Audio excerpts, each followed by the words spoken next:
Yes, people, welcome back to another stream. It has been a while, Joe. It has been quite a while since we streamed for one reason or another. Personal reasons, as well as reasons that were out of our hands. Obviously, the death of Queen Elizabeth and all that put football to a hold for a while, and we decided we would just take a break from streaming. There was no matches over the weekend ready to preview or review, obviously. We didn't want to come on and do a point in the stream where we just waffle at you and you're just bored listening to us. But now it's back. It's back, and we're back on the big stage, European football. We welcome our good friends from Germany, Dortmund, who a lot of our players know all too well at this point, to Stade Etihad for our second game in the Champions League group stages. Obviously, we got a pretty good win over Sevilla, 4-0, wasn't it? Haaland with 2, Foden with 1, I think Bernardo got the other. We're off to a flyer in the Champions League, and essentially we need to keep building on that. And this is by no means a small game. I mean, I know Dortmund aren't exactly what they were 2 years ago when they came to play us during that COVID season behind closed doors, that quarter-final that we all remember so fondly.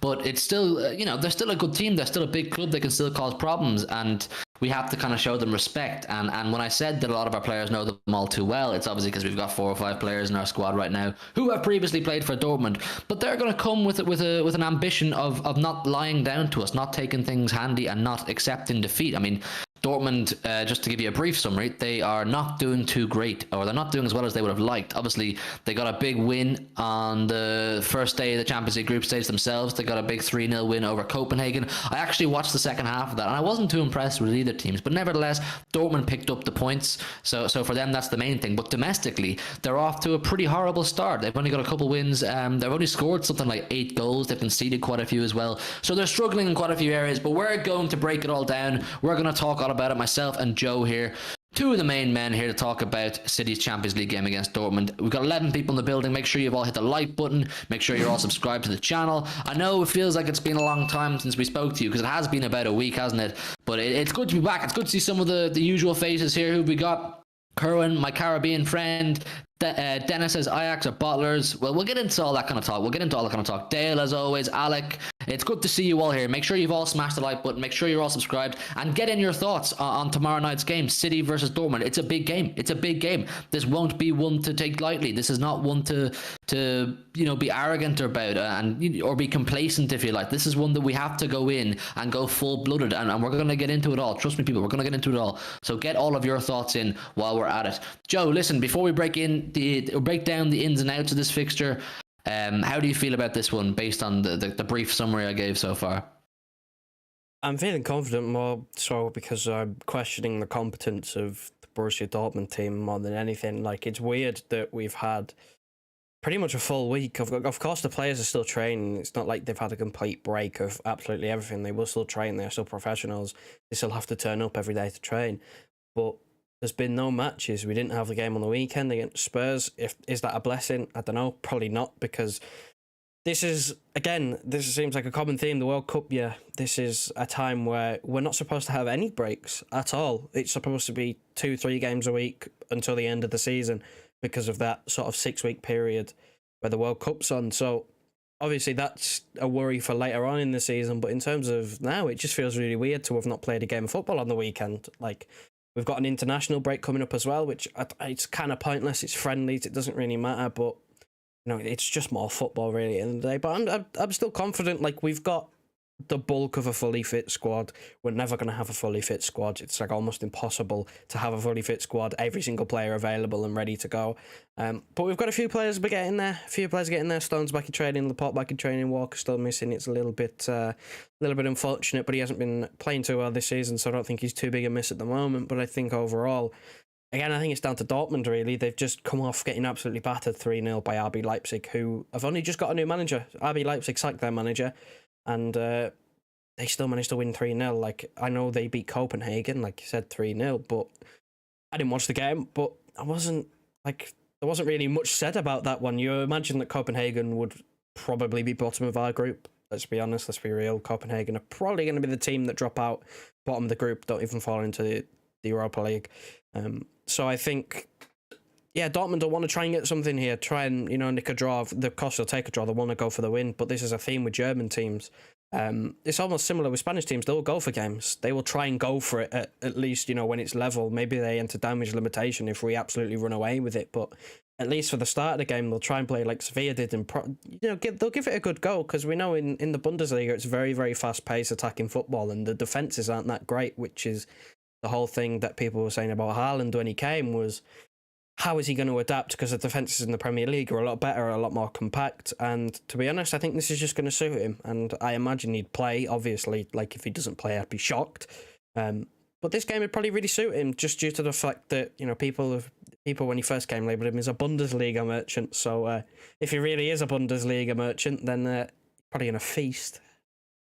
It is his bread and butter, really. Like, it's his literal bread and butter. It's his team he played with for 2 odd years there. They're part of his league, or the league he did quite a lot of developing in. But in terms of Dortmund, for them, they will be fighting hard, I would imagine, with Sevilla. The 2 games between Dortmund and Sevilla will be probably very good games, because both of them will be fighting hard for that Champions League qualification for the last 16. And the thing is with them, their season is generally kind of judged on how they perform in Europe, because the reality is they aren't competing with Bayern Munich for the Bundesliga. The reality is Dortmund are not expected to win the Bundesliga. If they put up a good fight and they run Dortmund down, or Bayern to a good fight essentially, and bring them as far as they can towards the end of the season, it's considered well done. You've done a decent job. But their season and their manager and their players are always judged on how they perform in Europe and how far they can get in European competition. I mean, they did a pretty okay job last year. They'll probably feel pretty disappointed that they didn't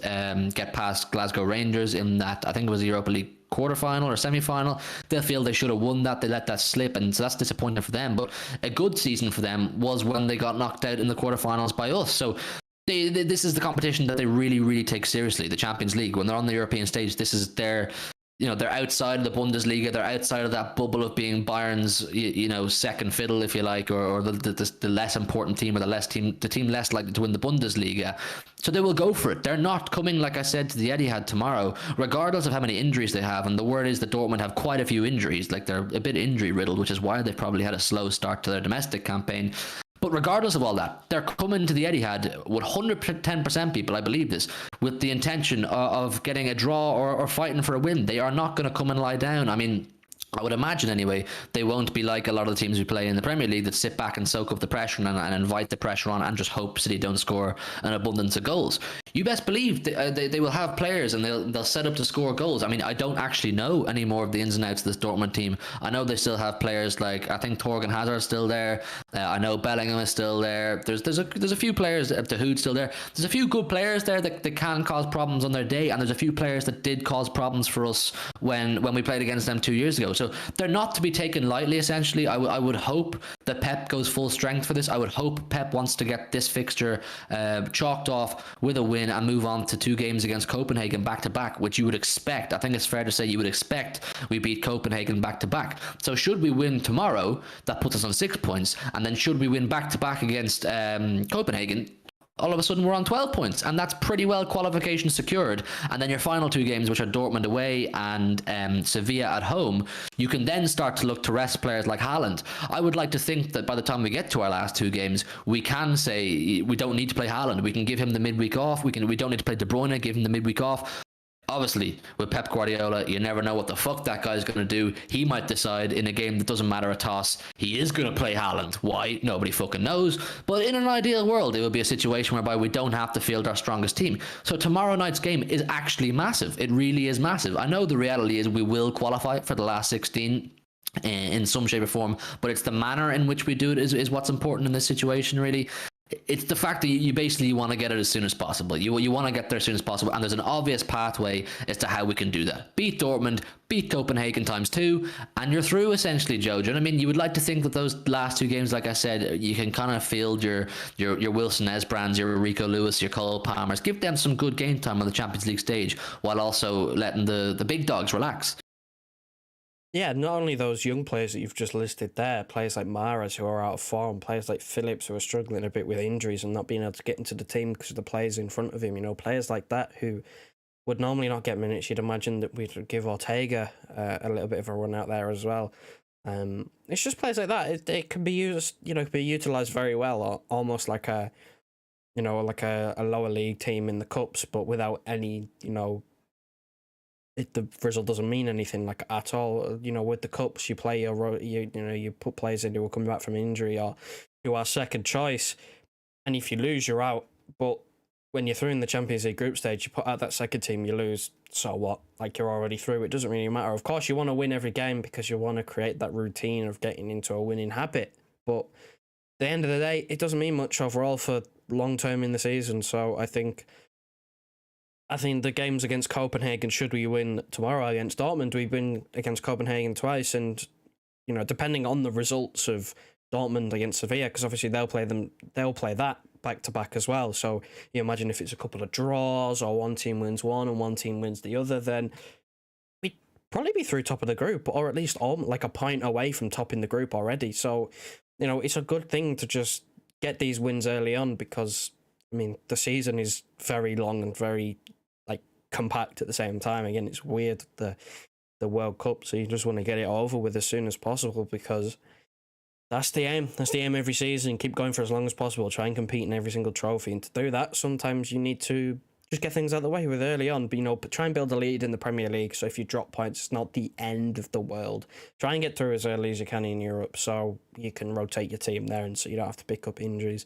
I think that's sort of just the main goal from the group stage every single year. We don't go in with the mindset of go hell for leather for 6 games and try and win every single game in the group stage. We always go with the mindset of qualify. Just top the group as early as possible, and then, you know, worry about the Premier League after that. Because we all know the Premier League is the bread and butter. It's the one that we all want to win, or at least most of us would prefer winning in the Champions League. So to me, just again, I'm looking for a performance.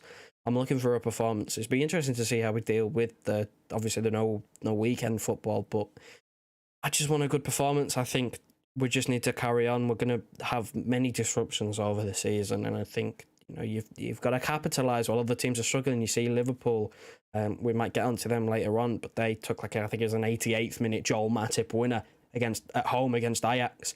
Like, they are struggling right now, so you need to just be able to capitalise on teams, you know, not being at the races at the moment. And I think that's just the message right now.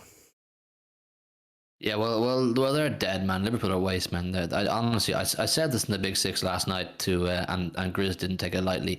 I just don't think Liverpool look like a complete team. I think there's too many flaws, too many holes in the team, and I just don't think this could come back to bite me in the arse. I just don't think it's their year. I think they've got a bit more refreshing to do. I think Klopp will need 1 or 2 more transfer windows to reshape his team and do that refreshing that we did in the summer just gone. We did the refreshing. We brought in the Calvin Phillips, we brought in the Gomez, the Akanjis, the Haalands, and so on and so forth. I think Liverpool require that. But you're right, it's absolutely time to capitalise. And I said it myself a couple of weeks ago in one of these shows that the Champions League or the Premier League, as you said, is the bread and butter.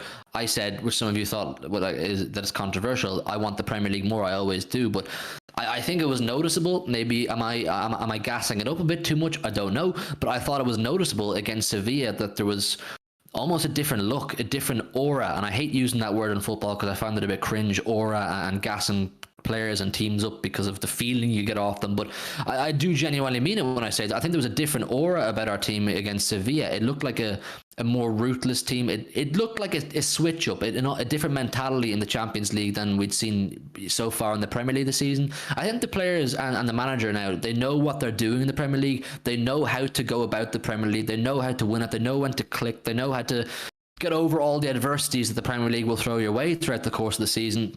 But with the Champions League, it just looked a bit more ruthless. It's kind of a case of, we realised that, I know it's the group stages now, but it's knockout football competition. You know, when it does get serious, it's knockout competition, and you want to build that kind of mentality and that understanding for the competition from the group stages, so that when you get to the knockout stages, there's less chance to slip up. And it was impressive. I mean, I'm not sitting here saying I don't want to win the Champions League and disregard the Champions League because I want the Premier League. Of course I fucking want the Champions League. But I don't know, do you feel the same, that you thought against Sevilla, it just looked a little bit different? It felt a little bit different, like they really, really mean business with this competition?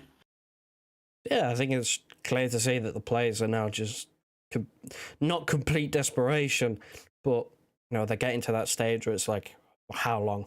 How long before we actually win it? How long before, you know, we actually properly say, right, you know, this is our year? Because us as fans, and if you look in terms of, you know, the favourites for the competition each year, it's our year every year.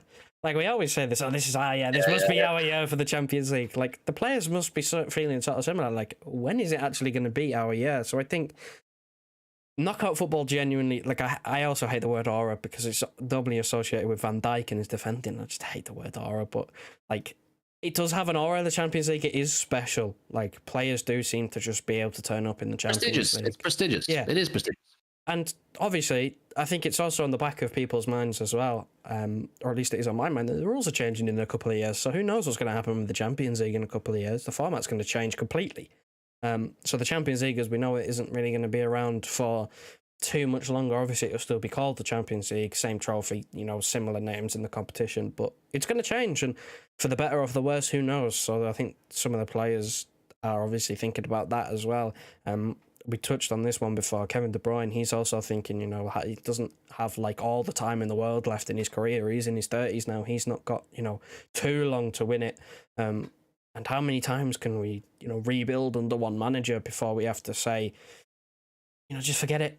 Just forget it. Like, it's not going to happen. I think that, Haaland is that puzzle piece that everybody has been absolutely on the knees for ages. Everybody's been like, as soon as we get a striker, we'll challenge for everything. As soon as we get a striker, all our problems will be solved and there won't be any issues. And if we go out, it's our own fault or it's the referees or something like this. But right now, the way that we are playing, so long as we keep fit, again, Champions League, luck-based competition. I am heavily of the opinion that the Champions League is, but not majority, but sort of almost like 60-40, 40% luck. You have to be lucky. You have to draw the right teams. You have to have the favourable decisions.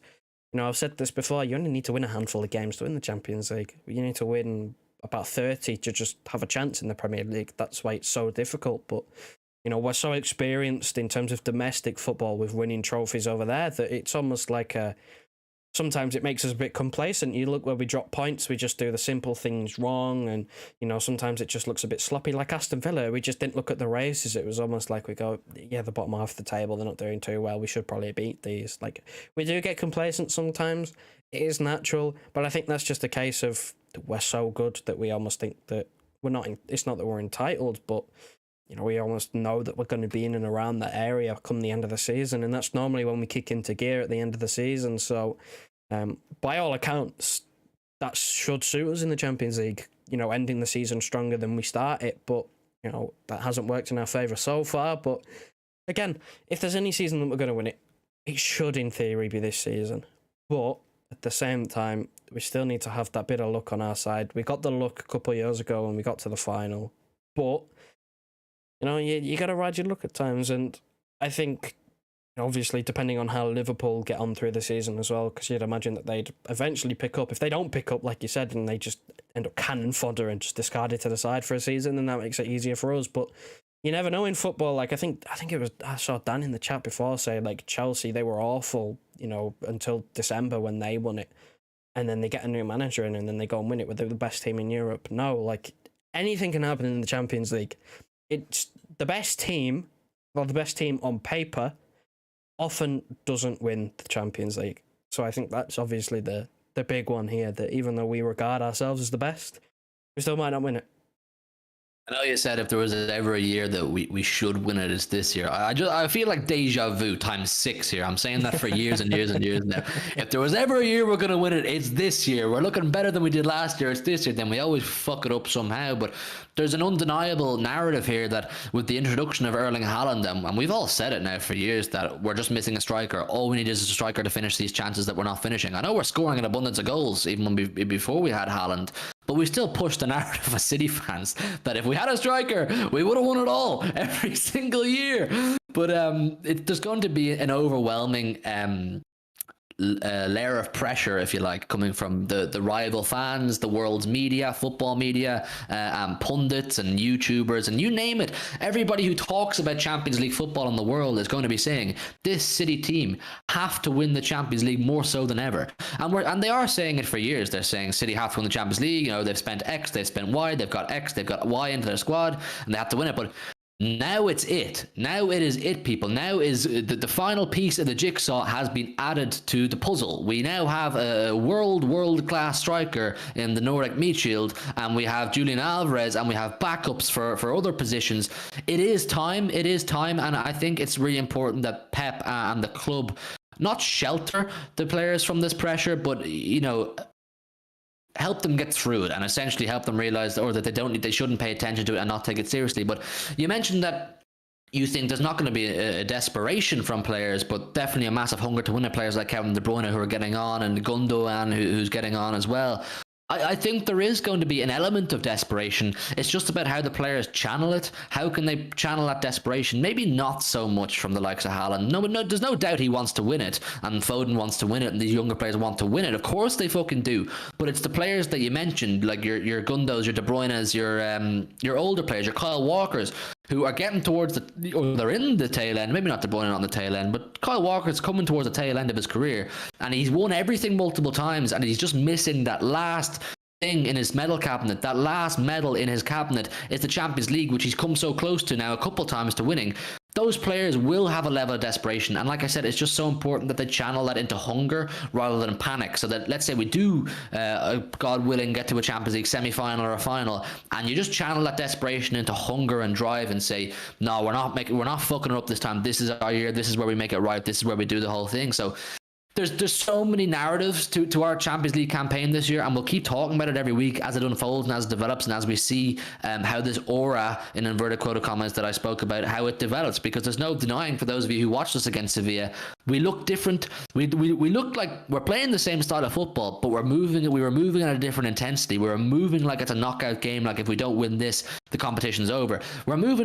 We basically started this competition against Sevilla clearly as we mean to move on. We started the competition with high intensity, lots of goals, and basically saying this is what we're going to bring to the Champions League this season. This is our year, and when you bring in Erling Haaland, like I said, there is that element of pressure, and it's just important. And I just hope that they can soak it up, and use it correctly. This pressure is good, man. These are high.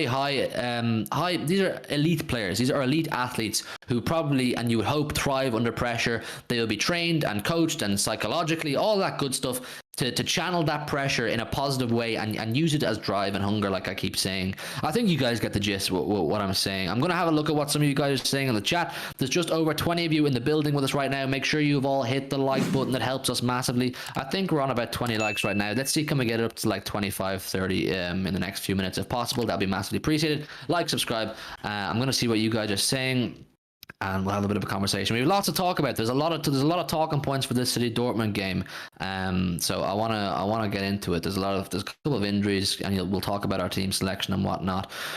Chris Paulson says Gundo is destined for Istanbul. It's written in the stars. Gundo isn't he like half Turkish, or he is Turkish or German Turkish kind of thing?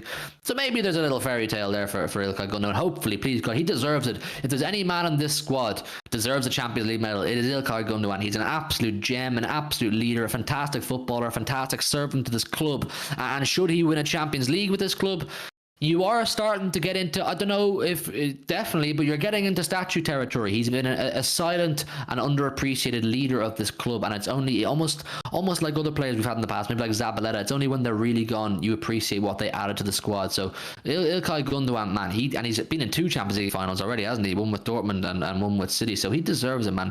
Alex says you need luck to win the UCL, and that's kind of what Joe was saying. You need a lot to go your way. I mean, look at Liverpool. Like I keep referring to this, and I probably sound like a bitter blue, but I keep referring to their run to the Champions League final last season, to when obviously they lost to Real Madrid. The run they had, what was it? Villarreal, someone else of not great stature, or not great stature, but not any of the European big dogs. So they had luck in their draw, essentially. Chelsea had luck in their draw to get to the Champions League final of the year they beat us. And I'm not discrediting any of their achievements. It just, the luck fell on their side. And do I want the luck to fall our way this year? 100%. Would I rather play Villarreal in the semi-final than, say, Bayern Munich? Absolutely. Let's have that every day of the week. So yeah, you're absolutely right, Alec. You need luck to win this competition. Dennis says Real Madrid had an insanely hard draw and still came back from behind. It isn't that much about luck. There's just a different mentality that teams like Madrid have in the Champions League. I think to win the Champions League, it's a combination of so many things. There's no denying. There really is no denying you do need luck, and you need a fair fucking chunk of luck as well. But yeah, mentality is huge. And I think if we're being totally honest with ourselves as City fans, put our hands in our hearts for a sec, the mentality wasn't right in the Champions League final that year in Porto against Chelsea. From the moment that Pep made the team sheet and announced that to I imagine to the players first, and they saw the selections he made, that's naturally going to throw them off. I mean, Zinchenko spoke publicly about it. His wife spoke publicly about it and said they couldn't understand Pep's selection for the Champions League final. No defensive midfielder, X or this player playing over that player. The mentality wasn't there, and you can kind of give them leeway and accept that on the basis that it was their first time. It was their first time in the Champions League final. I don't think many clubs, or any possibly, have won their first Champions League final. So you can kind of say, okay, but you would hope that it's a learning curve. And I thought last year was our year. I thought the year before was our year. I thought the year before was our year. I think this is our year. I think every fucking year is our year, people. But listen, luck, mentality, all that sort of thing. Like, you don't win these prestigious competitions with just luck. You win these prestigious competitions with luck and mentality and tactics and players, and so many things come into it. Injuries come into play. That's an element of luck, if you like.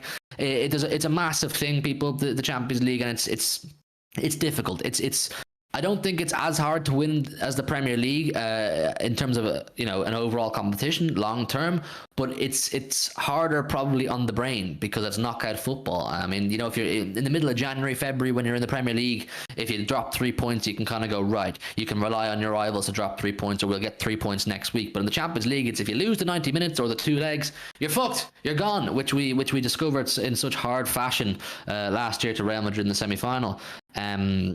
What are people saying? Daniel says, you not only need luck, you have to be calm in bad moments. Exactly. And what I mentioned there, the Real Madrid game, was we were not calm in the bad moments. We absolutely panicked. If you throw back to that Real Madrid game, when we were winning the tie with, 5-6 minutes to go, all of a sudden we're going for broke. We're going for broke and trying to score more fucking goals, when we should have done exactly what they fucking did when they're winning the game, and roll around the pitch holding your calves and your hamstrings and bringing the ball to the corner and kicking it into the stands and basically doing any fucking thing you can to disrupt the flow of the game and slow it down and kill time. We did it against Aston Villa on the last day of the season. Why couldn't we do it in the Bernabeu? Basically, that's it. Mentality and making good decisions in bad moments. We didn't do it. And hopefully, once again, it's a learning curve. It's all a learning curve. What are people saying? Calm for the storm. Everyone has to be all in. One thing guaranteed, City will win a trophy or more every season. Man City made me bald in the 70s, says Alec. Listen, Man City are going to make me bald very soon too, I'd imagine, Alec. Possibly a trip to Turkey. I think a Turkey trip could be on the cards for your boy Hugh very soon. But well, maybe not soon, but someday I anticipate. When you go to the Champions League final to go and watch it in Istanbul, just a little stop. I just don't know about Istanbul as a destination. I mean, if we get to the final, there's a high possibility I'll go, just because of the fact it's a Champions League final. But I would have loved to have gone to Paris last year. I would fucking have loved to have gone to Paris. I'd love to have gone to Madrid the year it was in Madrid. Do you remember we were singing Bernardo? Yeah. We're all going to Madrid. Oh man, that was unbelievable. I remember going to the game against Spurs that we got knocked out ultimately, and before the game there was just a hype around the Etihad. We were like, yeah, we're going to Madrid. We are winning this competition. This is our year. And then VAR fucked us over, obviously, because Fernando Llorente thought it was basketball. But listen, we move. It is what it is. Everyone got to be on the same page. Yeah, listen, I think you all kind of get what I'm saying about the mentality and luck and what it takes to win this competition. For those of you who are watching football for a long time and you understand how these competitions work, you understand it's not just as straightforward as Joe said, as the best team on paper wins the competition. That's knockout football for you. The best team on paper does not always win it. The best team on paper is more likely to win the domestic trophies, which is what we've done. We are the best team on paper. We have been for 5, 6, 7 years, and we've won the most domestic trophies. Put 2 and 2 together, there you have it. Have we done it in the Champions League? No, because there's always a few underdogs. There's always a few dark horses. But listen, enough on the mentality thing. We've got a few things to talk about in terms of this actual fixture, but I do love having that conversation. I do love talking about the Champions League and our Champions League history and what we can expect moving forward and what we would like going forward. As Joe said in his few words there, you want performance, and I think we kind of just agreed a little bit that there was a different aura football, Virgil van Aura, all that good stuff. But few side narratives, Joe. I don't know, does it mean anything? We have 4 former Dortmund players in our squad in Haaland, Akanji, Gomez and Gundo. Obviously Haaland, Akanji and Gomez are far more recent Dortmund players, and I think Pep said in his press conference today that we have the secret or something. We have something going on that we know how to unlock Dortmund, and I'm kind of thinking, yeah, it would probably be to do with the fact that we have half their squad now at our club. Well, do you think there's anything to that? 4 soon to be 5. Come on, Bellingham. You know you want to. You know Yeah, you well, want to. no, just before you go on, to preface people, we are going to talk in depth about Jude Bellingham. We want to have a conversation tonight about Jude Bellingham because I believe he will be a blue this time next year. Proceed, Beamons. Yeah. If anyone knows Dortmund in this team, it's the players that used to be there. I know they've gone through a couple of managers in recent years, but in terms of the players, the personnel, they've played with a lot of them. They know the ins and outs. They know how they play. They know their strengths. They know their weaknesses. But it also works on the other hand. Players who've played with Haaland know exactly what he's all about. I mean, he's pretty hard to stop even if you know what he's all about. Most people know exactly what he's good at and still can't stop him. But, you know, they might know something that, you know, the rest of the football world don't because they've played with him. They've trained with him. Obviously, Akanji, on the other hand, you know, defensively, from a defensive standpoint, might know, you know, the attacking players' strengths, what they like to do, and maybe how to stop them. Maybe he can give some tips. Sergio Gomez used to play for Dortmund, kind of like he was on the books. He never really played too much, but he was still there. He still knows a few of the players, a few of the longer standing players anyway. So, you know, you've got them players, and Gundogan was there ages ago, and I think the only player standing from then was probably Marco Reus, like, German national team, of course. He's played with a few of the Germans, maybe Hummels, but you know, you're looking at Haaland and Akanji going there, the two most recent players from Dortmund that we have bought. They should know, you know, more or less what most of the squad is about. Maybe some of the newer additions that they bought in over the summer are a bit unknown, and that's, you know, that's what your scouting team's for knowing what teams are about. But in terms of, you know, like it does work both ways. Like it works both ways. Not only are we going to have maybe some sort of inside information that isn't truly well known, but you know, works the other way around. Like the managers worked with Haaland before, Akanji before, players in that squad, they've played together. Like, they're good friends. I'm sure they'll have a laugh and a hug before the game, after the game, swap a few shirts around. But for the 90 minutes on the pitch, you know, you put it aside. You know, you're here to win the game, and I think that you don't really need to read into it too much. It's not something that's going to affect the outcome of the game. It's not something that is going to change it at all. Just because you know someone. Like, that's happened multiple times. Players change clubs all the time. It doesn't really make a difference. I think that the main difference in terms of the normal game that we play is we're seeing the sort of shift to teams actually going for us, and Dortmund are going to try and go for us. I said this before, they're going to try and go for us, but again, Haaland is he's acclimatized to the Bundesliga style of play, having played there for 2.5 years. So, you know, he knows what it's all about. He knows what he has to do, and it's, you know, I don't read too much into former players, to be honest. I don't read into it too much at all. It's a nice thing, you know, swap shirts, give, you know, hugs and hello, how you doing, and pictures and all this, but Fuck all that, man. yeah, Fuck all that. Just all right, Roy Keane, calm down. Come on, let him have the moment, man. Let him have the moment on the pitch. It's a nice thing. No respect. Snap them. I don't read into it too much, to be honest. I don't think it makes too much of a difference in the game. I think once the players are out on the pitch, they know exactly what they have to do. They're professionals at the end of the day. It's just sort of a thing that it's nice to bring up because it is something to talk about at the end of the day. Like, they do know each other very well, having, you know, been in the same team for multiple years as each other, and they will know better than anyone what they are good at. But like I said with Haaland, the example, I mean, you can know what he's good at, you're probably still not going to stop him. I say when the Champions League draw was about to be made, and you know, when all the executives and chief executives or whatever they're called were all at the draw, wherever it was, I'd say the Dortmund guys were sitting there saying, anybody but City, anybody but Manchester City, and not even for footballing reasons, not even on the basis that City would thump Dortmund or that they'd be afraid to play them again. Just like, fuck's sake, wouldn't it just be typical to have Haaland come and score a hat-trick and the Signal Iduna Park, whatever it's called, and Gomez and Akanji and whatnot. I'd say it was just the one team that they didn't want to see in their group. But you're right, listen, it probably doesn't mean a huge amount in the grand scheme of things, but these are professional footballers. They want to win these fixtures regardless of who they're playing against. And I'm sure there will be an emotional attachment, particularly for Haaland, because he was such a fan favourite at Dortmund. I don't know how much they rated Akanji. I don't know how much they rated Gomez. I know he was only really more of an under-21 player there, more so than a senior player. Kanji left on sort of a sour note, didn't he? Because he was like refusing to sign a contract and didn't play at all at the start of the season. So I don't know how that's more something for the away leg when we actually go to Germany to play them. Sort of the reception they're going to get. Obviously, Haaland's going to get heroes welcome, but you know, I'd imagine if Akanji's playing, there could be a few boos. I don't think he left on the greatest of terms. Yeah, well, fuck him then. We'll back Akanji, man. Akanji's our guy. Akanji's now... Akanji is essentially the reincarnation of Vincent Kompany, so we should be pretty happy with that. But yeah, listen, there's about 30 people in the building with us right now. Make sure you've all hit the like button. It helps us massively. It supports the channel, helps us grow. And subscribe, of course, too, if you're new to the channel. That would be absolutely fantastic.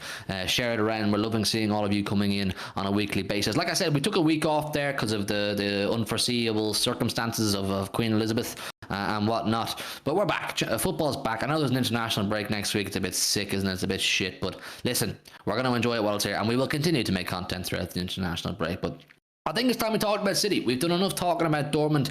Let's talk about the selection we've gone with. You can see, people, you can see our predicted starting 11 up on screen beside myself and Joe, beside that Champions League logo. And we've gone with essentially the strongest starting 11 we feel we can field right now in Ederson, Diaz, Gomez, Akanji, and Cancelo. Obviously, quite a few defensive woes right now, which we'll get into. Laporte is back in training as of today, I think that came out maybe today or yesterday. But there's just no hope he's going to be fit to play. You wouldn't expect him to play in this fixture. Let him keep training, and probably don't play him against Wolves. Maybe give him 10-15 minutes against Wolves. I don't know, and then look towards the United game as one he could possibly get more game time or even start. So the defense is the one to look at. John Stones is back training. He seems fit. I think he'll be in the matchday squad. But we decided we would go with Akanji and Diaz again because we don't think Stones is fit enough. I think Ake is still carrying a bit of a knock, but he's definitely training and he'll be in the squad, I'd say, too. But Ake and Diaz did a great job against Sevilla, so there's absolutely no worry there. You shouldn't be concerned over Ake or Akanji and Diaz. Been an interesting one for Gomez as well. He's someone that we're all very excited to see. And then Cancelo, of course, too, slots into his natural right back position because Kyle Walker is unavailable there's no sign of any return date for Kyle Walker either. Midfield, Rodri, Bernardo, De Bruyne, strongest midfield we can go with. And that's not to say Ilkay Gundogan is not one of the strongest starters. Just right now, I think I'll be pretty happy with Bernardo over Gundo. And then Haaland, Foden, and Jack Grealish. Jack Grealish on the left wing. We absolutely love to see it, people. He's going to score. I'm telling you, Jack Grealish is going to score tomorrow night. Whether he starts or whether he comes off the bench, he's going to score. And I will say that once again and when we come to our predictions. But Joe, listen, we went with our strongest starting 11 for the reasons that we spoke about a couple of minutes ago, is that we want to get qualification as soon as possible. ASAP Rocky. We want to beat Dortmund. We want to beat Copenhagen twice and secure that qualification so we can put the feet up a little bit in the last two. And do you think is there any changes could be made here? Maybe Gundogan is the only one that stands out a bit that could make it, or that has an argument to be in the strongest starting 11 right now.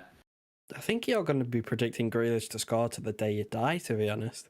Honestly, people, if you come here on a weekly basis, expect Grealish goal predictions. He's going to bang. He's going to bang. I'm telling you, I want this on record. I want this on stream. I want this clipped up. Share it around. Show your mum, show your auntie, show your dog. Because I want people to come back to this when Grealish is one of the best players in Europe and say, you know what? That idiot from Ireland on that channel, the 1894, was actually fucking right. He actually knows a thing or two. Anyway, proceed. Clip it up, but make sure you delete all the other clips of the countless amount of clips that he said it in, because that's not come out very well. Listen, we move on from that. I think Grealish is in this stage now where I do want to touch on him first, because he's in this sort of stage right now where he's not getting the numbers, which is obviously disappointing because it's sort of the season where we expect him to up his numbers. Of course, he got an injury and he's been out of the team and he started pretty well, but he's in this stage now where he's not getting the numbers, but he's also a really, really, really good fit for the team because he's making the players around him better. So it's kind of do you, don't you? You've got players, you can bring in a Gundogan who's probably going to get you a goal or an assist or, have an impact on the game. He's going to bring number output. But, we've seen you'd have to shift Bernardo to the right, which does work. He's played there very well. You have to shift Foden to the left. That doesn't really work too well. And again, Grealish just adds calmness. He's just, again, he's making the players around him better, and he has a really good connection with Haaland. But the number output doesn't lie. It's pretty poor at the moment. He just really, really need to. I think he knows it himself as well now, that he can play well for as long as he wants, but he needs to have an impact in the final third. He needs to do something else. He needs to do something to stand out, because that's what we paid for. We paid for him to come up in the big moments, and contribute to the team, and make players around you better. But you got to do something else. Like you're gonna contribute a bit more. But I think that will come. I am confident that will come. I am confident that it's just a matter of time. And I do honestly feel a bit sorry for Gundogan in this situation. I think club captain, he started off the season. He might start. This is just our prediction. Gundogan might start. Do you know what I mean? Yeah, but at the same time, like it's a good situation for Pep Guardiola to be in right now, where he's got options. He has got options. He can do many things and can bring many players off the bench. But you do at the same time, like I think he said this before, Pep, that he feels really bad when he has to drop players because they're all so good and would start for the majority of the rest of like teams in Europe, but they just don't. They never regular starters in this team. Like that is the quality that we have. So I think that's just unfortunate, but it is the way it is. I think we've got this game and then Wolves, and then an international break where it's friendlies. Players probably won't be putting in 100% effort because it's a friendly. International friendly. Some players don't even get called up for this. But I think this is the exact same team we played Sevilla with, and like you said before, the whole thing of the aura of the Champions League, the different mentality, the faster approach, it really worked with this team, and I'd like to see the same team play out again to, carry on this momentum. I think there are places like in the defence where we are kind of tied. We can't really do much else in that situation. I think Kyle Walker, with Kyle Walker being injured, again, no return date. He's not in training, so it's not even like a, if maybe. No, he's not in training, not a chance. So. But, I mean, I'm happy with that. I'm almost happy. It's almost like a blessing in disguise, because when Gomez played against Sevilla, he was really, really good. It was really good. And I want to see him play again. I was campaigning for him to start against Spurs. Obviously, that didn't go ahead. But I really want to see more of him.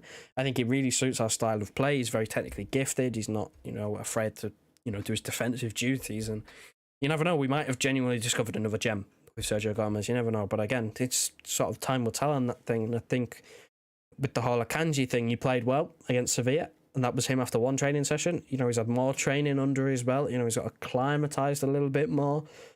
With the other centre-halves either being injured or not fully fit or only returning from injuries, I think you let him keep his place. And this is the sort of team where you don't have to make many changes. If a player plays poorly, then you make the changes. We're such a gifted squad right now that, with the 2 games we've got left before the international break, you don't really have to worry too much about the rotation. We've had a weekend off from playing games, so the rotation is not an issue.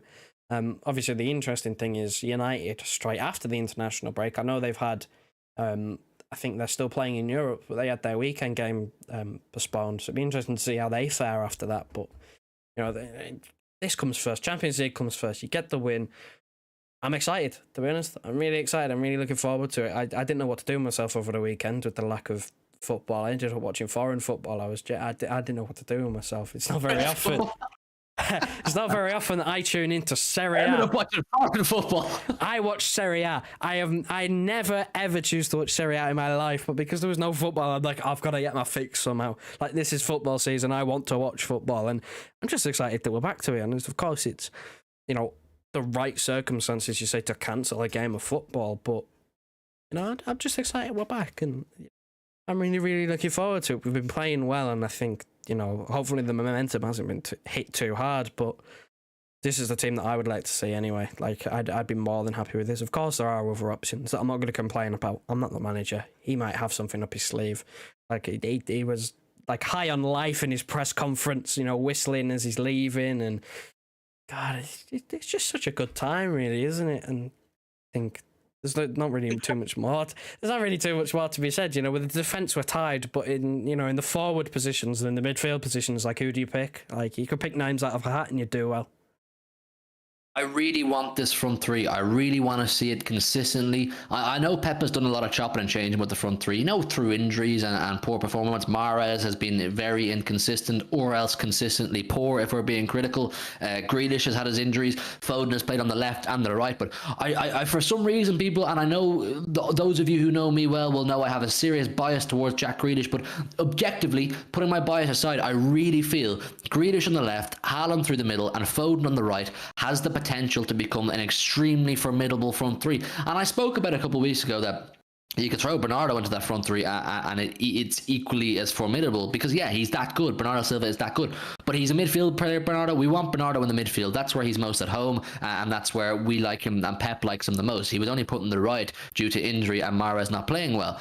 But Grealish, Haaland and Foden, I mean, the reason Foden and Mahrez don't seem to work too well is because they both offer very similar things. The reason I feel Grealish and Foden can do well together is because they both offer different things, and there's a lot of people getting on Grealish's back, and I will continue to speak on this. I've spoken about this a lot. People are getting on Grealish's back because he's not hitting the stats, and you know what, I'll put my hands up and say yes, he's not hitting the stats, but if you watch City on a weekly basis, what he brings to our team is priceless, and it's so important for the way we play football. We're all about dominating the ball and controlling the play and dictating the flow of the game, and Grealish does that to a T, through winning fouls, through keeping possession, through picking the easy pass. And yes, sometimes we get on his back because we want them to not always pick the easy pass. Maybe, take a bit more risks. And I think he is. I think if you watch him so far this season, you'll notice he's shooting more. Shooting more is going to mean more goals. That's why I'm so confident. I'm not even just confident. I'm so certain he's going to, I'm not saying break records this season, but massively improve his stats, because for some reason people seem to dwell on Jack Grealish's statistics. People who don't watch City on a weekly basis dwell heavily on Jack Grealish's statistics, but through him evidently taking more risks and shooting more, he's going to get more goals, he's going to get more assists, and you touched on it. We've seen already on a number of occasions this season that he has a great understanding with Erling Haaland. Those two from pre-season, as far back as pre-season, it's quite clear they understand each other. Grealish seems to enjoy playing with a striker beside him. It is the fact that we had no striker last season the reason Grealish's stats weren't as good. Grealish always had a striker at Aston Villa, and he was also the main man. That's why his stats were a lot better than they are or were at City last season.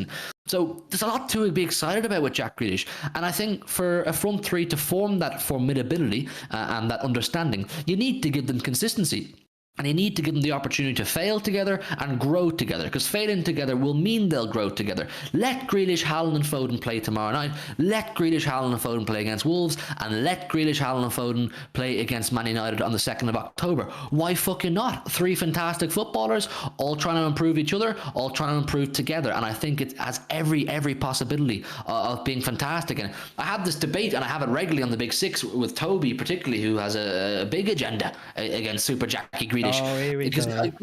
Because quite clearly he doesn't watch Grealish on a weekly basis. He's like, oh, Jack Grealish is a flop. Fuck you and your stats. I don't want to hear the stats. It's what he brings to the team and it's what he plays. I was in work tonight and I had a fella tell me Jadon Sancho is a better player and has been a bigger hit than Jack Grealish has. Fuck off. Put your Premier League medals on the table. Stick your league medals on the table, you prick. I don't want to hear it. Honestly, what Jack Grealish has brought to the team, for those of you who watch us on a weekly basis or watch City on a weekly basis, you'll know what he brings and you can see the potential. We have the striker. We have Foden, who, let's be real, he's actually better on the right, cutting in on his left foot. He's happy to take on the fullback. It has every possibility, people, of being an absolutely fantastic front three. But I want the chopping and changing to slow down or stop altogether. I don't want this one day it's Mahrez, one day it's Foden, one day it's Bernardo, one day it's Foden, one day it's Grealish, moving around. Let a front three set in. Let them play together, let them mess up together, let them succeed together, and let them grow together. That is how you will get an extremely scary front three. Mane, Firmino, Salah. When they first got together, they weren't exactly, the best of friends. They didn't all understand each other. They never played together. But through playing every single week together, they just understood each other. They understood each other's attributes, each other's assets, each other's deficiencies. And that's what made them become an extremely scary front three. I never rated Bobby Firmino too highly, but having Mane and Salah beside him made him better, and it just made the whole thing look better. We need to develop that, and having Mahrez to slot in is only going to help us. And I'm not saying never play Mahrez or never play Bernardo on the right or never play Cole Palmer and that kind of thing, but we need to be consistent with our front three if we want it to gel. It's basically just my opinion, and I know Pep probably has his own thoughts, and who am I to disrespect Pep and his thoughts? I would never do such a thing. But that's just what I would like to see. I would like to see Jack Grealish, not because of my bias, get more game time, but because I think it's the best way we're going to get more out of him. We saw towards the tail end of last season when Jack Grealish did get more game time on a weekly basis, kind of circa the Man United 4-1 game, which he was phenomenal in. For those of you who watched, Jack Grealish was arguably his best performance in a City shirt to date was against Man United that day.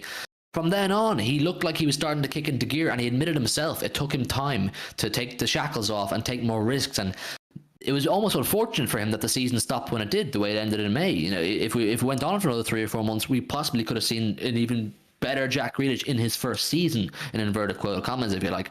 So give him time, give him consistency. I'm very excited about Jack Grealish. That's something I've said out of bias for a long time, but now there's genuine belief that this guy can go on to be a really important player in our team, a really, really important player. And we have the depth, people. We have the depth. If Grealish isn't doing it after a couple of weeks, there's no reason you can't put Foden back on the left and Mahrez on the right. Like I said, I'm not saying don't play Mahrez. I want to see Mahrez play. Of course I do. He's a big game player, and he was all right, wasn't he, against Sevilla when he came on and whatnot. So there's no agenda there. There's no hatred for anybody. But I just think Grealish, Haaland, Foden, they all offer different things. They will all, help each other. They will all only improve each other. 3 young enough players. I know Jack Grealish isn't as young as the other 2. But there's a lot of potential there. There's a huge amount of potential there, Joe. Any thoughts on my Grealish rant, which I will continue to do on a weekly basis? Support your guy. He's my guy. Listen, I echo everything you say. Really, I mean, if you watch him, you know that he's doing everything right. It's just not falling for him. He's doing absolutely everything right. He's doing the simple stuff when he needs to. He's being a little bit more aggressive when he needs to try and take on his man at times and, get into the box, get into a good position. He's got a good link up on that left-hand side with, whether it's Gundogan or Bernardo Silva on the left-hand side in midfield. Great link up there. Obviously, the inverted fullback gives him the easy option to go backwards into a more midfield position, and then obviously he works really well with Bernardo because Bernardo can, go around the outside and become the wide player, and so can Gomez. Like, the players around him that he makes better because he's so fluid with his movement, and he is trying the right things. He is shooting more. He is trying things more, which is what I want to see from a winger. I want my winger to be direct. I want them to, make something happen. I want them to use their technical ability. That's what I look for in a wide player, to try and isolate a fullback. We don't get a lot of those isolation situations because we normally have our wingers doubled up on, because that's just the quality of our squad. But when you get the opportunity, when there's a little opportunity, maybe on the counter attack, or if they haven't quite shifted over, if there's a switch of play to the left hand side and they haven't switched over and he's 1-on-1, I want to see him take on his fullback, and he's trying it. He's trying everything. Like you said, he's shooting. He hit the side netting against Sevilla. Like, he's trying absolutely everything. He's doing everything that I want to see him do, but he's just not falling for him at the moment. He needs a little bit of luck. He needs that first one to get off the mark. Sometimes that can happen. It might take a player to get a goal or an assist to, build from there. It might take him 1 to get 10. Like, sometimes the first one's really important, and he might be that type of player where he needs 1 and maybe the floodgates open. You never know. It's a hard position to be a winger, because if you have a bad game, you often have a really bad game, because he's such an impactful player on there, and he's relied upon to help create and keep the ball. That I think, again, his technical abilities suit the way we play, and he's doing everything that I want him to do. But I still find myself wanting just a little bit more, and it will fall to him, but I still want a little bit more. I want that top quality, because I know he can do it. We all know he can do it, and we all believe in him. If you're not a proper City fan if you don't believe in this guy. We've seen enough, even with the low stats, but we've seen enough to know this guy has every potential to absolutely smash it for us. And I want to see him keep playing. I just want to see him get consistent football. Apologies, I meant to throw Alvarez into that conversation. In terms of depth, I said Mahrez, Palmer, Bernardo, and whatnot, but Alvarez is absolutely a weapon that will be used on a regular basis, I would imagine. Both wide and through the middle, and we can play. We've seen a little bit now so far this season of a 2 up top, or sort of 2 up top of Haaland and Alvarez briefly, I think. So that there's options there. There's options in a way that we haven't had before, people. And like we keep stressing weekly now, if you want to compete on all fronts, you need to have the depth. You need to have the different dynamics. That's something I spent one whole stream ranting about, was dynamics. And we have the dynamics to compete with anybody and any adversity that comes our way, any team, any setup, any formation that comes our way. I think we have the capacity to deal with, as long as Pep knows what he's at. There's some people talking about the United game in 2 or 3 weeks' time already in the chat there, and I want to see Grealish against United, man. I want to see Grealish against United. They keep banging on about this guy, the Butcher, Martinez. I know he plays on the left, isn't it? What? Smurf, 5'9". Smurf. Yeah, Lisandro Smurftinez. I want to see our wingers take him on, man. I don't want to hear any more of this butcher bullshit. And we'll do a proper preview for United, people. Believe me, I'll see can I get Saeed on from the Big Six to talk about United. I was gonna maybe ask one or two of the one or both of the City Extra lads, see if they want to come on and chat about it. It's a big game, lot going on then. So look forward to that when that time comes. But in terms of this game, once again, what we can expect from Dortmund, I think they will go for us. The main man in the whole park for them at this point really is Jude Bellingham, and he's someone we need to talk about. He's someone who will realise that the Champions League is a stage for him to showcase what he can do, and these games against City, a club who will undoubtedly, I have my sources, people, undoubtedly be in the race to sign Jude Bellingham. He'd need to showcase what he can do, so you can expect a big performance from him. He's a young, determined, aggressive, talented player, Jude Bellingham, and he could cause problems. I mean, he's a goal-scoring midfielder. There's not a huge amount of them that can do it the way he does in the world, really, at particularly such a young age. Joe, before we get into Jude Bellingham transfer talk, because it is something I want to touch on a bit, because I have my thoughts and I have my sources, ITK. I'm not ITK, but I have my sources, or I've heard things anyway about Jude Bellingham. He is definitely, Joe, he's definitely the man that if our midfield is going to be put under pressure, yes, Marco Reus to an extent, but he probably doesn't have the legs, in my opinion, anymore. Definitely Jude Bellingham is the man to be concerned about. Yeah, he's probably the main danger at the moment. I think he scored against Copenhagen. He's probably their one bright spark that they've got, which is unfortunate for them because they're undoubtedly going to lose him. Like, he will want to probably return to the Premier League at some point in his career. I say return, he never went there. He almost went there. He almost went to United, but he chose Dortmund. And I think it's just natural he knows that Dortmund are second fiddle, sometimes third or fourth fiddle. Like Leipzig are sort of in that range as well, where they're just not as good as Bayern. Bayern will win the league and then they'll go, oh, who was closest? So let's go and buy a couple of players off whoever was closest, you know, take a couple of players off them. Like, it's annoying, but at the same time, like, that's kind of how it's been for a long time now. And I think he knows that he's not going to win the Bundesliga unless he moves to Bayern. And I don't really think I think he's in a similar boat to Haaland, where he probably won't want to move to Bayern because of this affiliation with Dortmund. So that leaves it open to essentially the rest of Europe. Who doesn't want Jude Bellingham? Like, who doesn't want to sign this, you know, what is he, 18, 19, this goal-scoring midfielder who's very good on the ball, technical ability, carrying the ball. He's forever 17, Joe. He's forever 17. So, did you know he was 17 years old? But seriously, who doesn't want him? I've seen Madrid's name thrown around, which, of course, they're obviously going to be linked with the best of the best. Like, they're still linked with Mbappe, pretty much. Like, that. Mbappe to Madrid is still going on, even though he signed the bag. The bag. Yeah. And I think it's just like, we will be in the mix. I find it impossible to see us not being in and around Jude Bellingham, because that's just the sort of player where we don't normally sign world-class players, but, you know, if it's one where they are like elite, like Haaland, where he is elite, where you do not want to, you don't want to let him go anywhere else because it's just so scary.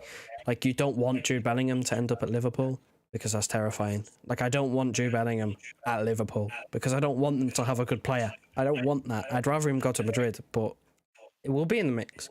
We'll be in the mix, and I think that is something to worry about next season. I think obviously it's going to be made a little bit more... It's going to be made a little bit more desperate, maybe, with the fact that we'll probably be losing Bernardo Silva. Who knows what happens with Gundogan's situation, with his contract. So I think it's one to look out for, but in terms of tomorrow, I think he's going to cause us issues. Obviously, he's got a little bit of hunger about him because he had that goal in the Etihad disallowed for no reason a couple of years ago. So, you know, maybe that's playing on his mind a little bit. When I was saying who we might get on for the Manchester derby there, Dennis says get Brent de Cesar. My mate Brent. Joe loves Brent de Cesar. Listen, there's not a chance Mark Goldbridge would ever even accept to come onto this channel. I'm not sure we'd have him, to be honest, either. I'd much rather get Saeed. He's a much more level-headed rag. I'd much rather have Saeed, and I think I'll ask Saeed if he's about. If some of you want to see Saeed come on, go at him. Go get in his DM, say get on the 1894. But listen, on the Bellingham thing, Fabrizio Romano tweeted about Jude Bellingham's transfer situation the other day. He said that a number of clubs will be in for Jude Bellingham, because I think Liverpool fans kind of just assumed or seem to still assume that they're they're going to get Bellingham. I think Grizz said on the Big Six last night that it's gone from a case where City or Liverpool are going to go for Bellingham next summer to now it's going to be a case of Liverpool are going to go for Bellingham next year, kind of hinting or alluding to a potential bid or attempt to get him in January.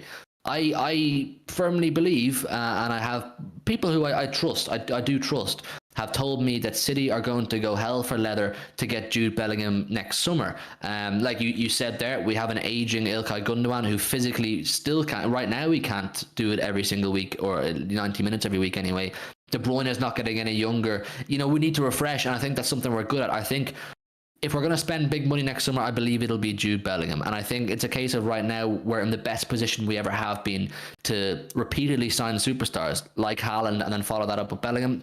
Because it is what Akanji said, or was it Gomez or Haaland or Akanji? One of them said, when City come calling, you just don't say no. You can't say no. And I think Bellingham will find it very hard to turn down the prospect of playing for Manchester City. I mean, how many times do we have to go over that? What we offer, the best manager in the world, the best team on paper in the world, and now two of his best mates are playing for us or definitely one of his best mates in Haaland. We know Bellingham and Haaland were best mates. They were. That's common knowledge. That's not me gassing it up. It's common knowledge that Haaland and Bellingham were best mates when they were both at Dortmund. So there's no denying that Haaland would love to have Bellingham at City. So Haaland will be saying to the board, I think Bellingham's the man to replace Gundo. And I think the board aren't stupid either. They will know that Bellingham is the man to replace Gundo. And Bellingham is the kind of player who, like you said, because he's English, he'll want to come to the Premier League. He'll want to play. So why wouldn't he come to the best team who's looking like we can dominate for another further period of time? I mean, with Liverpool, yes, there's a good manager there and they're a good team and they've done well for a long time, but there's no guarantee with Liverpool that they will continue to be what they were for the past 7 years. We've seen that they didn't refresh sufficiently throughout the summer. It's guaranteed good team every single year coming to Manchester City, and imagine him and De Bruyne, 2 8s, and then Rodriguez behind them. Absolutely scary stuff. Then you've got Bernardo in there. You're talking real depth there, people, like world class depth. I genuinely wouldn't be surprised if City took tomorrow night's opportunity, or if he's in England now, to at least sit down with his agent, or maybe not sit down with him, because that'd probably be a bit unprofessional, or probably a bit unethical, if you like. But I wouldn't be surprised if City are going to at least speak to Bellingham's agent in Manchester tonight, tomorrow, or the next day about how they can make a transfer happen. And for Bellingham, like I said, I just think it's a perfect transfer. And Dennis makes the point here, why would Madrid want Bellingham when they already have Modric, Kroos, Tchouaméni, Camavinga and Valverde? For the exact reason you just said, because they have Modric and Kroos, who, yes, are both world-class footballers on their day, more so Modric consistently than Kroos these days. But they're both aging. Modric has just turned 37. I don't think Kroos is too far behind. So why Madrid, being Madrid, needing to refresh, will want to buy him, and Madrid, being Madrid, always chasing the best players in the world, will want to buy him. So you can kind of expect at least a three-way race between Real Madrid, Liverpool and Manchester City for Jude Bellingham. And I am more confident right now about signing Bellingham than I was 12 months before we signed Erling Haaland. That's how I feel about the saga. Or it's not even a saga yet, is it? But it's how I feel about the future of Jude Bellingham. I really believe. Alex says in the chat, Pep is the king. The lure of playing under Pep Guardiola, the lure of once again linking up in the greatest league in the world with his best mate Erling Haaland is just going to be so exciting for him. I mean, he's a boy from Birmingham. He knows exactly how big the Premier League is. He knows how prestigious it is to win it, and he'll know fine well. He's not stupid. I'm sure he's got smart people around him. That Manchester City is the best place to be to compete consistently to win the Premier League. So I think it only makes sense. It only makes sense. And maybe I'm being biased as a City fan by saying all this, but I think even if you're speaking objectively, it just makes sense, Joe. It does, but I think that's also the same reason why Liverpool are going to possibly try in January. Because if they can jump the gun, then, if they're the only team in for him, then he might just join them. You said before we went live, if, Dortmund get knocked out of the Champions League, then he might go, yeah, see you later, I'm off. And I mean, Haaland didn't do that, but his was a release clause, so it's a different situation. Like, this is going to be a very, very expensive signing. Like, Dortmund are tied, essentially. They're going to have to let him go at some point. He's not going to stay there forever. But there's no release clause, so there's no, obligation to sell at all. Like, they can bargain for a price. They can bargain for a lot of money. How long is on his contract? I will actually check that. That's a very interesting point. If I was to guess, it would be 3 years. So again, they're not in like a powerful position to basically go. You're staying. We're going to slap 150 million on your head. You're not going unless anyone pays that. I don't think they're going to be that totally ridiculous, but it's not like a Haaland or it's a release clause. Like, let's have a look. 2025, yeah, right. So essentially 3 years, including this one. So 2 years come the end of the season. That's a good thing. That's a good thing in my opinion. The fact that that's a good thing for us because we are more likely to spend the cash than Liverpool. We just are. It's not in FSG's nature to go out and spend. I know they did with Darwin Núñez, but it's not in their nature to go out again another summer and spend 100 million on a player. I think that only benefits us. It does, yeah, and obviously, again, it puts that situation on Dortmund where they'll want a lot of money because he's a very good player and they don't want to lose him. Plus, they don't want to lose him. But with 2 years left on your contract, that's sort of the sell, or you're going to have like a massively cut price next year if you try and keep him. That's what we're doing with Bernardo Silva. Like, we didn't sell when Barcelona were slapping a bit of money on the table. Of course, they didn't meet our asking price, so we never should have sold. We're not in that position, but we're not going to get that type of money again. Like, we can't ask for the same amount. Like, we probably should do, but we're not going to get that because he's got ELS in his contract. Same thing with Bellingham, where it's got to the point now where he'll want to leave because he knows he knows the grass will be greener. He knows Dortmund don't usually challenge for trophies. They might win a domestic cup, the DFB Pokal or whatever it's called, over in Germany, maybe once or twice. But that's it. Like, they don't challenge for leagues. They don't challenge in Europe. They got close in the Europa League, but he doesn't see himself as a Europa League player. He's a Champions League level player. So I think, obviously, Liverpool might want to jump the gun now to try and go in before everyone else. But like you said, they just spent, I think, £80 million all in all in Darwin Núñez. Like, that's not going to happen. Like, they can't keep spending money. FSG don't do it. And, I mean, what about this FFP nonsense? I mean, we had loads of clubs get fined over the summer for their transfer business. Like, they can't spend that money. They start looking into Liverpool's finances, those dodgy... Well, like, it also benefits us as well, the fact that our business has been done so well where we can afford to spend a lot of money, because not only do we could have probably done it anyway, but with the fact that we've gone and refreshed our squad whilst making a profit this season, it means we're in a bit more of a powerful position to go and spend a bit more money next summer because we're in a profit. We turned a profit. We've got a little bit more to spend, so those little things add up and they work in our favour. And the same thing, I like to point out about the whole Madrid midfield depth. They're in the same situation where they've got a couple of aging players in there, Modric and Kroos, and they just lost Casemiro. They spent 100 million on Tchouaméni. Like, they already spent a lot of money on a midfielder. Like, we're in a very good position here, and luck might fall on our side. Timing may genuinely just fall on our side again this time. Like, we got lucky with Haaland to the fact that Madrid were just chasing Mbappe and we went in before everyone else. Bellingham might be the same. We might have the other two clubs interested.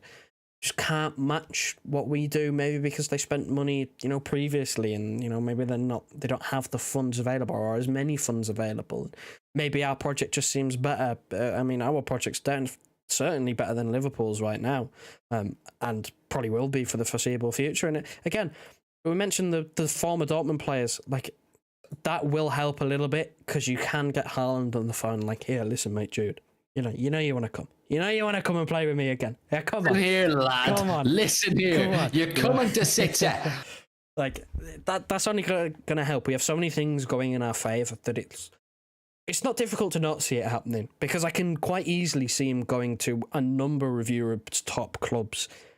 But there are so many things that I can look at and go, that works in our favour. And, it all adds up eventually. And he's not going to stay at Dortmund forever. That 2 years on the contract is obviously the biggest thing going, because, as soon as it gets to 1 year left, everyone's going to be in for him because he will be cheap. So I think they'll try and maximise what they can get out of him in terms of money. And, if they can get a good price, they can not only go and replace Bellingham, because they like to go and sign young up-and-coming players and develop them. They can go and spend that money on 2 or 3 different positions at the same time and just totally upgrade their squad. So I think they'll take that. Yeah, you're right. I can see him going to a number of clubs around Europe. But just with the fact that he's English, he will have that more interest in playing in the Premier League and competing to win the Premier League. So I think it's ourselves and Liverpool slightly a bit ahead of the rest of Europe in the race for Jude Bellingham. And if we're being honest, and if I'm being honest, I think we're slightly ahead of Liverpool. For project, for players, for money, for everything, I think we're in a much better position. Dennis says family man has brainwashed Liverpool fans into thinking they still have pull. Grizz, he believes Bellingham is going to Liverpool, and I don't know what his sources are. He has his sources. He believes that they're going to get him. I just don't know. I think it's a lot more complicated. I think they don't realise the interest that I think is true from Manchester City. And once you get into a race with Manchester City, I think it'll get a little bit tougher than they anticipated. But listen, with Jude Bellingham, he's absolutely someone we would love in our squad. He would be a fantastic addition, and he's going to cause problems tomorrow night. You can expect an extremely good performance from Jude Bellingham. He's a consistently top performer both in Bundesliga and in European games. Even when Dortmund are playing poor in European games like they did against Rangers, I watched both of those games, both those legs of that tie rather last season. He was the standout for Dortmund. He's clearly a cut above the Bundesliga, no disrespect. He's clearly a cut above Dortmund, no disrespect. And I think City is the right place for you to be, Jude's son. So I don't see why not. I don't see why it couldn't happen. But listen, in terms of tomorrow's game, it's absolutely massive. Like I said, win tomorrow, play Copenhagen back to back, get 6 points out of that, we're through. 12 points, we're through, at least through. And then the next 2 games will give us an opportunity to go top of the group and get that first place, which will give us you would think, an easier draw on the last 16, but it doesn't always work out that way. So listen, I suppose the final thing that we should think about in this game is the fact that we haven't played in 8 days or 7-8 days. So is that going to be a factor? I tend to like City playing every single 3 days, every 3 or 4 days. We seem to be better when we're playing more, which is unique because clubs like to not play every 3 or 4 days. They like to rest more. I think it suits us. We stay sharp, we stay fit, we stay fresh when we're playing every 3 or 4 days, like I said. So I don't know. In short, Joe, do you think the fact that we haven't played in about a week or over a week is going to be a positive or a negative thing? It's not going to really do us any good. If anything, we've maybe stopped there's no possibility that anyone has picked up a serious injury while playing a game. That is a positive. The negative thing is that we were really, really starting to gel. We were really starting to, get in a groove, and, we had players where Pep sort of seemed to be settling on, a team, like his first choice team. We know he likes to rotate a lot, Pep Roulette, but he was sort of settling in positions on who he would prefer to play in, like the big games, or, sort of first choices you can get under Pep Guardiola.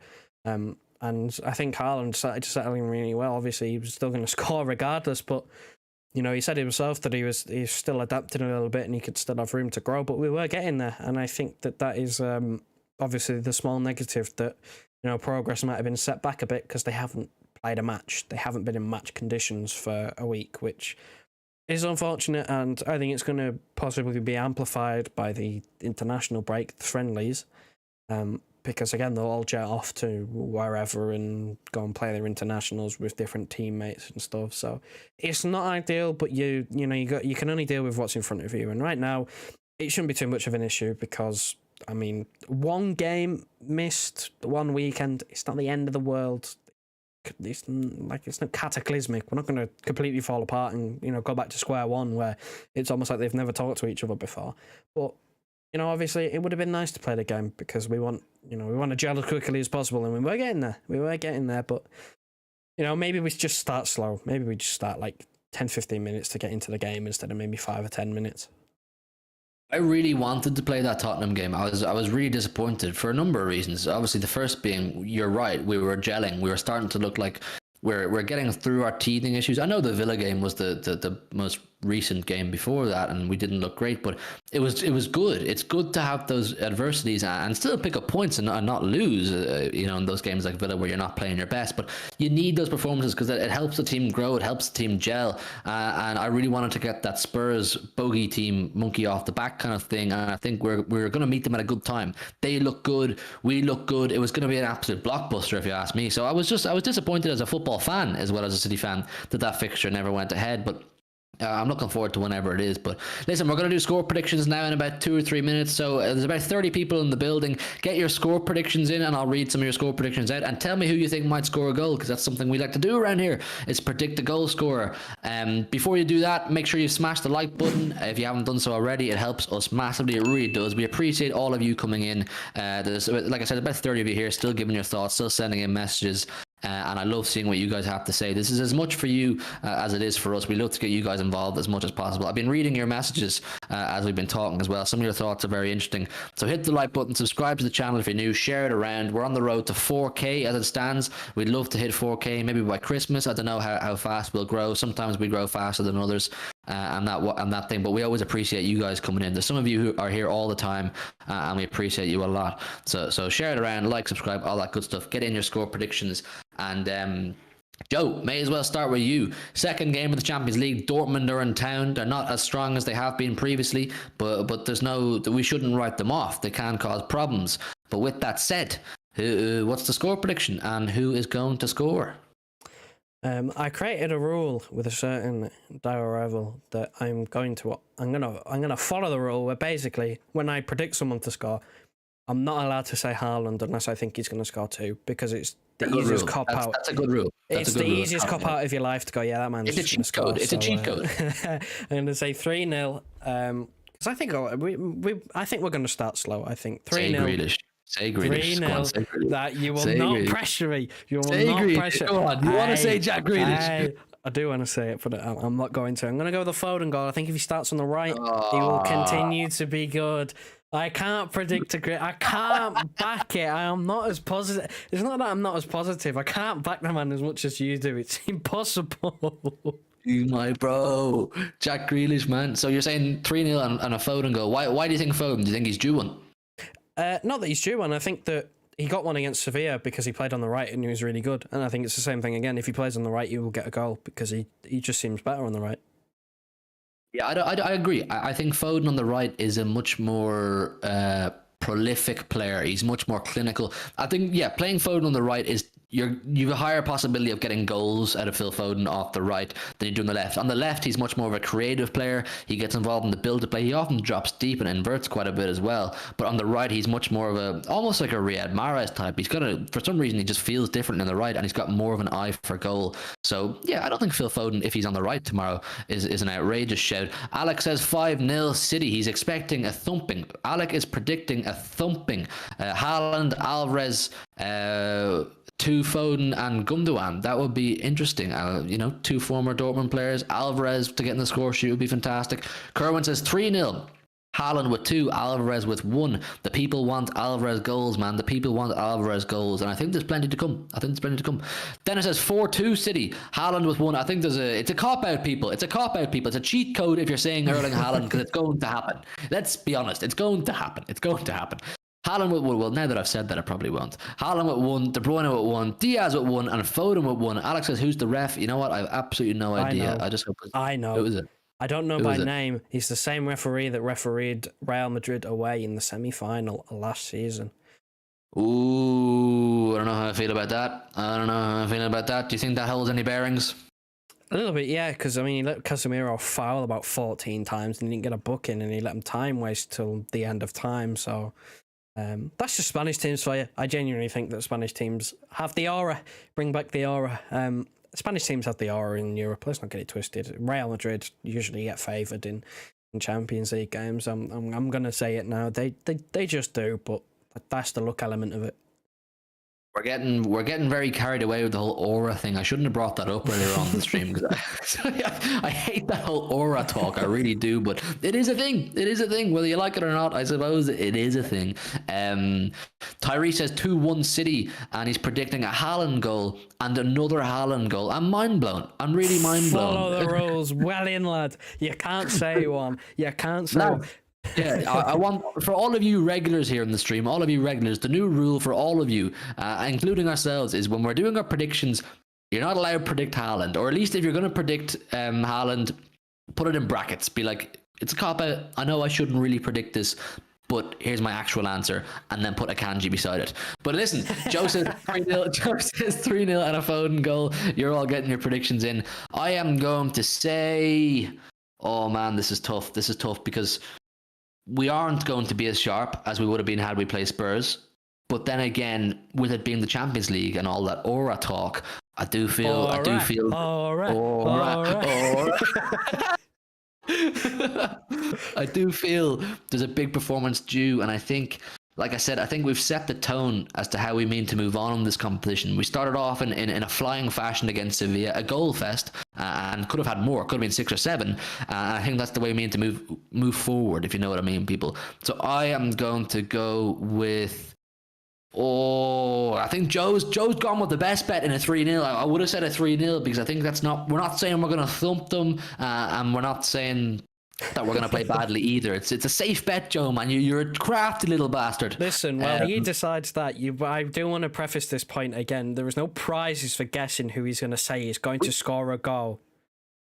Listen, Tyrese saying decide me. I know I'm taking too long to decide this, but I was thinking we should set up some sort of I don't know about a league or a competition, maybe in the Discord. If you could send in the Discord link, we might set up a channel where we can all send in our score predictions. We can kind of keep track of it somehow, and whoever has the most predictions by the end of the season correct, or goal scores correct, we'll sort out some sort of a prize. We'll sort out some sort of a prize.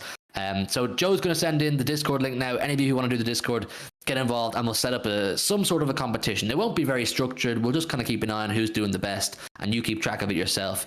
And anyway, listen, sorry, I'm completely deflecting from my prediction. I'm gonna say 4-0 Manchester City. It's gonna be a 4-0 Manchester City win, and I'm gonna go with in brackets, Haaland to score. In brackets, that's not my actual player. Who else? You know who I'm going to say. You know fine well who I'm going to say. It just is Jack Grealish. He's due a goal. He's going to score tomorrow. He's going to score against Wolves, and he's going to score against Man United. And the media are going to start going, he's the best player in the league. Oh, we should have respected him all along. Eat your words. I don't want your apologies when they come. I have my receipts. I've been giving him his flowers the whole time. Grealish is going to score tomorrow night, people. I'm looking directly down the camera, in the middle, at myself, in the eyes, saying Grealish is going to score. And I want to see this clip resurface tomorrow night after we've beaten them 4-0 and Grealish has scored at least 1. Thank you very much for watching, people. I want to see that clip resurface tomorrow night when he gets subbed off in the 60th minute and he's got nothing. Yeah, and he's hit the post twice or the side netting once. Listen, people, it's been a fun stream, man. I've really enjoyed chatting to all of you. I've enjoyed chatting to you too, Joe, as always. We'll be back on the match is on Wednesday. Tomorrow's Wednesday. We'll be back on Thursday night at about, I'm not sure, maybe 10:30. I don't know. It's the Big 6 on Thursday. We'll figure it out. We'll be back with a stream the next day anyway of some sort of a review for this game. And yeah, we'll see you then. I appreciate you all coming in. I look forward to seeing you rather for the review. We're gonna make some videos, some pre-recorded content. You can expect some of that in the future. We'll isolate some topics and we'll talk on them.